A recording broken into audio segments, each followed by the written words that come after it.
It was their first date night, a simple evening at the movies, filled with excitement and young love. Anthony Barajas and Rylee Goodrich walked into the theater, expecting nothing more than to enjoy a film together. But as the screen flickered and the minutes passed, something sinister was lurking just a few rows away. By the time the credits rolled, their love story had turned into a nightmare. What happened inside that darkened theater? And who was behind this senseless act of violence?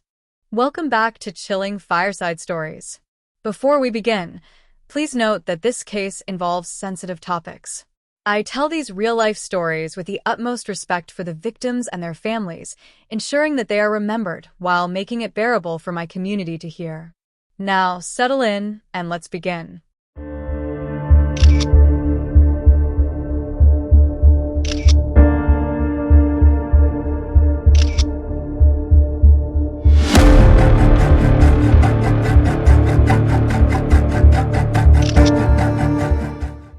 Rylee Goodrich was born on September 9, 2002. She was a spirited and caring young woman, grew up in Corona, California. With her love for volleyball, cheerleading, and her warm personality, she made a lasting impression on all who knew her. After graduating high school, Rylee earned a scholarship to Grand Canyon University in Arizona and excelled through her first year. That summer, she returned home to spend the holidays with her family and friends. On Independence Day, she attended a party where she met Anthony Barajas, a charismatic 19-year-old with a growing social media presence on TikTok, where his humor and creativity had gained him nearly 1 million followers. I surprised my dad with a cool little gadget that he can use in his room.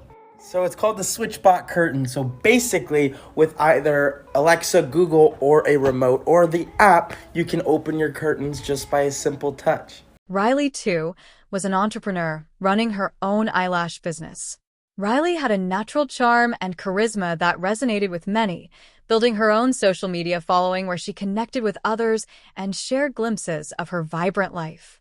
Just like Anthony, Rylee had an impact on those who knew her and even on those who followed her journey online. Over the next few weeks, Rylee and Anthony stayed in touch, getting to know each other better. Before going on their first date, Rylee made sure to introduce Anthony to her father Dave, who initially had his reservations about Anthony's unconventional career. But upon meeting him, Dave was reassured by Anthony's kindness and good manners, giving the young couple his blessing. Their date on July 26 started with dinner at a favorite local spot, followed by an evening movie at the theater. They chose The Forever Purge, an unsettling film where chaos reigns as crime is legalized for a night. During the movie, Rylee messaged her mom, saying the film wasn't great, but that she was enjoying her time with Anthony. Tragically, that message would be the last her mother would ever receive from her.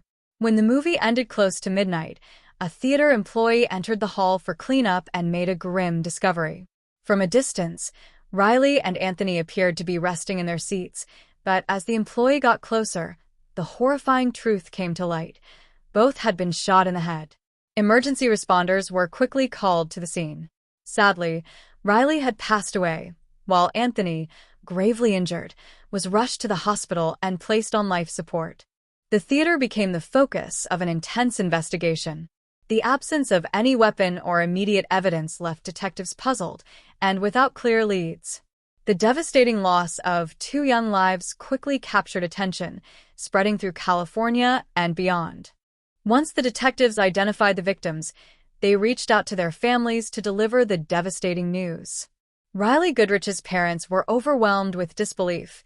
She had just been texting her mother moments before, and no one could have imagined such a tragedy unfolding during an ordinary movie night. At the same time, Anthony Barajas's condition was grim. He had sustained critical injuries, and medical staff worked tirelessly to save him. The investigation began with questioning the theater employees, who revealed that only 6 tickets were sold for the screening. This pointed to a chilling possibility. The killer had to be among the other 4 attendees. However, one baffling question lingered. How had the gunfire gone unnoticed? Investigators theorized that the sounds might have blended with the movie's violent and chaotic scenes, masking the horror. Determined to piece together the truth, detectives dug deeper into the case, uncovering critical clues that would unravel the events of that fateful night. They discovered that a group of friends, including 20-year-old Joseph Jimenez, had purchased tickets for the same screening. Throughout the movie, Joseph's friends became increasingly alarmed and unsettled. It wasn't the movie that unsettled the friends he had brought along. It was Joseph himself. He was muttering to himself, acting strangely, and even mentioned he had a strap in his backpack, slang for a gun. His friends grew increasingly uneasy. They came up with an excuse to leave, telling Joseph they needed a restroom break, but instead, they walked out of the theater and didn't return. However, they failed to warn the theater staff or alert anyone about Joseph's erratic behavior, a decision that would ultimately have devastating consequences. Joseph left the theater too, but only to go to his car and retrieve a gun. He walked back into the theater, calm and deliberate, and approached Rylee Goodrich and Anthony Barajas, who were seated together. Without hesitation, he shot Anthony in the head. Startled by the noise, Rylee turned toward Joseph, only to be met with a second gunshot that killed her instantly. Joseph then slipped out through an emergency exit and drove away, leaving behind a nightmare scene. When the credits rolled and the lights came up, theater staff entered the room to clean. They thought Rylee and Anthony were simply sitting there until they got closer. What they found was horrifying. Rylee, just 18 years old, had died instantly, while Anthony, 19, was barely clinging to life with a gunshot wound to his eye. Paramedics arrived quickly and rushed Anthony to the hospital, where he was placed on life support. Detectives wasted no time trying to piece together what had happened. They tracked down the ticket purchases and found out Joseph had bought 4 tickets for himself and his friends. The next day, the case took an unexpected turn. Joseph called 911, claiming he was being chased. Police found him on the street, armed with a handgun. When they searched his home, they uncovered critical evidence: Rylee's wallet and the gun used in the shooting. Joseph was arrested on charges of murder, attempted murder, and robbery. It wasn't long before Joseph's friends came forward with their accounts of that night. They described how he had grown more and more unhinged during the movie, muttering to himself, retrieving his gun from the car, and how they had decided to leave, too scared to stay. Their decision to walk away without warning anyone weighed heavily on the detectives and the victims' families, who were left wondering if tragedy could have been avoided. We can't imagine the significant amount of pain both families and the friends are feeling right now, but we hope the suspect's arrest will bring some relief knowing that he's in jail now. Days later, on July 31st, 2021, Anthony Barajas passed away in the hospital. He never regained consciousness. His family's heartbreak was unimaginable, but they found a small comfort in knowing that Anthony, in his selfless way, had chosen to be an organ donor. His final act of kindness brought life and hope to others, perfectly reflecting the kind of person he was. The grief rippled across the community. A candlelight vigil was held outside the theater, where friends, family, and neighbors gathered to share their memories of Rylee and Anthony. Rylee, full of energy and promise, and Anthony, whose warmth and smile lit up every room, had touched so many lives. She's my baby, my firstborn, and got ripped away from me, doing something so innocent, and it breaks my heart. It was like a real date, you know. We'd go to dinner and then go to a movie, and she curled her hair on her way out. I think it was a star. Everywhere you went, she lit up the room with her smile. She was always nice to everybody. Some people, when they walk into a room, just own it, and that's Anthony. He just was larger than life. His smile, his energy, you could just feel it. I know he's strong. I feel him every day. There's no happily ever after in this thing we call love. Following Anthony's passing, the charges against Joseph Jimenez were elevated to 2 counts of murder, with special circumstances of lying in wait, making him eligible for the death penalty. Initially, Joseph pleaded not guilty by reason of insanity, claiming he was suffering from schizophrenia at the time of the crime. His defense argued that he was plagued by auditory hallucinations, which allegedly commanded him to commit violence, including harming his own family. The court required the defense to prove that Joseph was incapable of understanding the nature of his actions or distinguishing right from wrong at the time of the murders.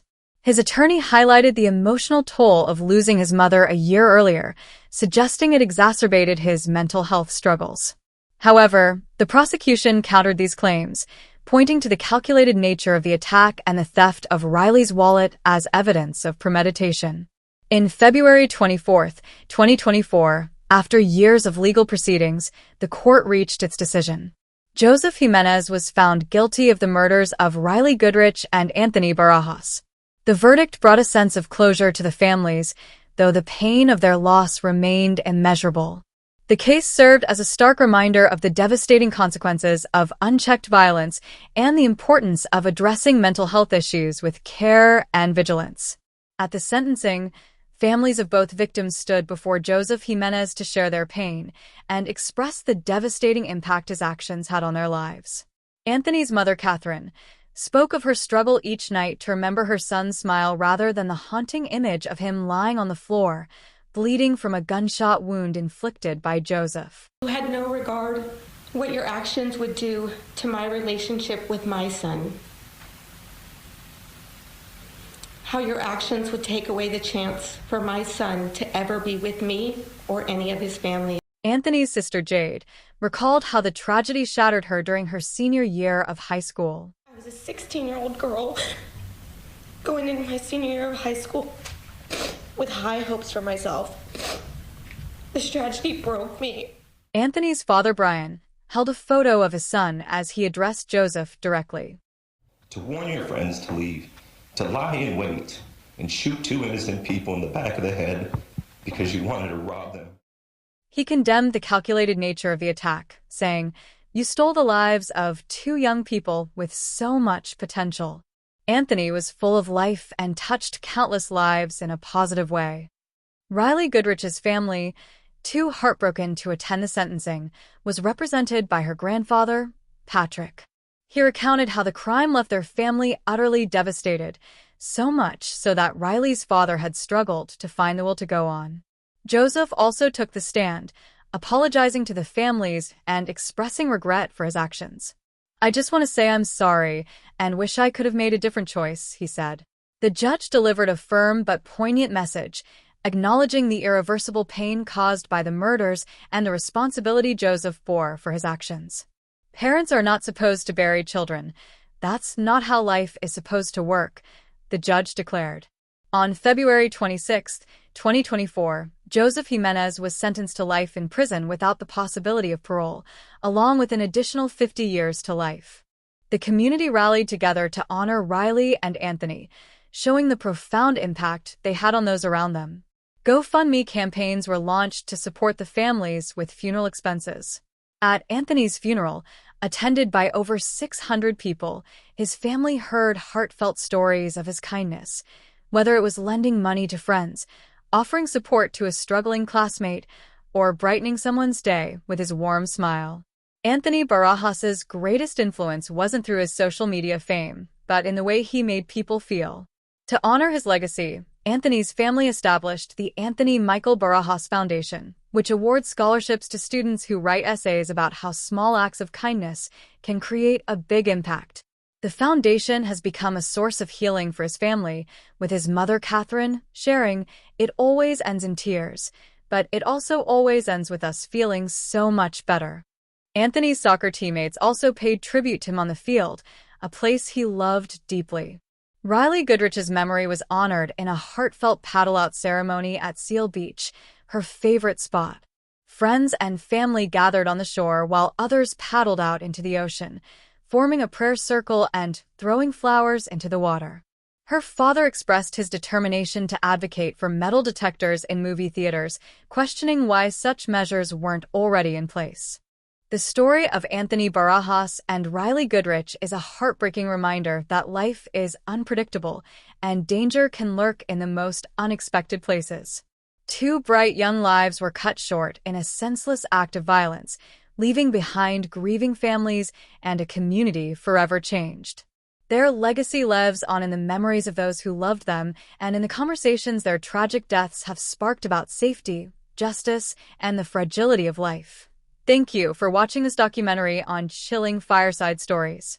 I dedicate countless hours to researching and sharing these real-life cases with the utmost care and respect, ensuring that the victims' stories are never forgotten. Your support means the world to me. If you found this story impactful, please like, share, and subscribe. Let's keep these stories alive, raise awareness, and honor the victims by remembering their names. Until my next video, stay safe and look after your loved ones.